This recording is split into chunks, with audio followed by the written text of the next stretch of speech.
예스퓨얼셀. 네, 가즈아님. 2만원 비중. 오늘 매수하셨나요?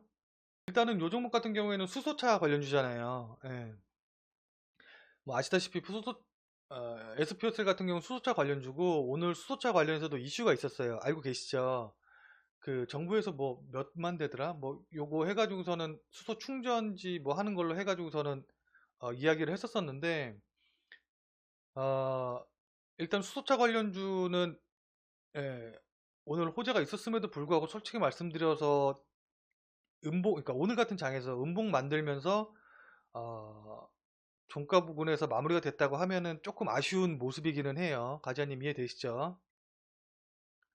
그런데 이제 저는 수소차 관련주로 해서는 워낙 이제 이번 문재인 정부에서 밀고 있는 거고, 수소 경제, 수소 관련해가지고서는 이슈는 계속 나오고 있거든요.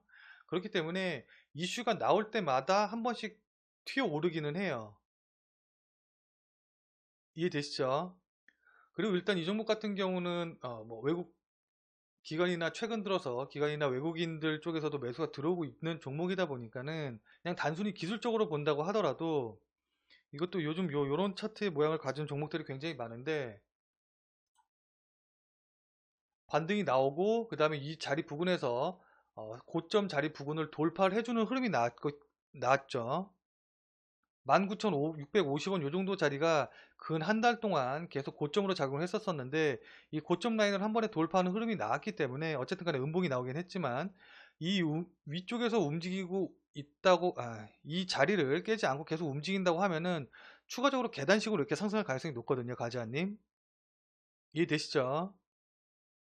그러니까 아까도 말씀드렸다시피 이런 식으로 상승 N자형으로 계속 올라가는 거예요. 예, 그러다 보니까 이 종목 같은 경우는 뭐 직전 저점 자리를 깨고 내려가지 않는다고 하면은 뭐 비중이 좀 많으셔가지고 걱정이기는 한데, 만약에 19,500, 650원 이 라인을 살짝 깨고 내려온다고 하면은 이때는 비중을 조금 줄이시는 게 좋을 것 같아요. 비중이 너무 높으시다 보니까, 만약에 요거를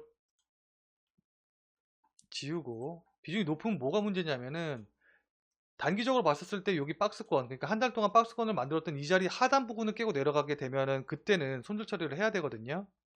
근데 비중이 높으면 이게 손실이 커지게 되면 손실 금액이 커지다 보니까 손절 처리를 못하게 될 가능성이 있어요. 그러다 보니까 일단은 좀 19,650원 깨고 내려오면 그때는 비중을 좀 줄이셔서 손절 처리할 걸 대비를 해주시고, 만약에 다시 반등 나오면 그때 재매수 해도 되니까. 이해되시죠?